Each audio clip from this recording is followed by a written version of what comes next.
biz əvəzliklərin hansı məna növündə olduğunu qeyd edirik, sonra da hansı əsas intiqrəsini əvəz edib onu deyirik. İlk növbədə mən çəkilirəm kənara, bir dəqiqə videonu saxlayın, baxın, sonra bir yerdə işləyək. Aha. Deməli, ilk cümlədə deyir ki, həmin insan mənə tanış gəldi. Aha. Kim tanış gəlirdi? İnsan tanış gəldi. Burada amma əvəzliyə diqqət edirik. Burada əvəzlik nədir? Həmin, bir də nədir? Mənə. Mənə nə əvəzliyidir? Ay, mənə nə əvəzliyidir?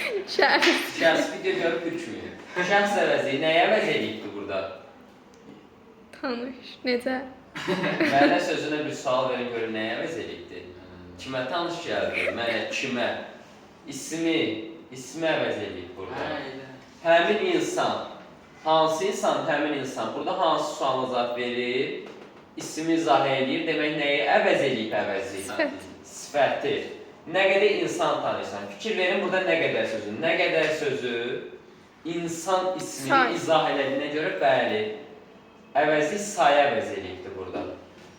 O nə qədər danışır? Fikir verin buradakı nə qədər isə artıq feili izah edir deyə. Nə qədər zərfi əvəz edir. Zərfi. Dördüncü cümlədə. Elə arxalanan gidib beli yerə dəyməz. Burada elə sözü isə artıq el-oba mənasında olduğuna görə burada əvəzlik yoxdur.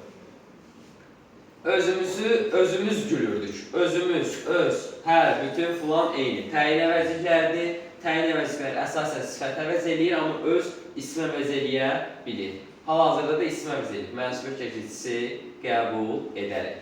Bütün Türkistan ayağa qalxanda görüşək. Burada bütün sözü, hər, öz, bütün, filan eyni. Nə demişdik? Bir də cümlə. Təyin əvəzlikdir.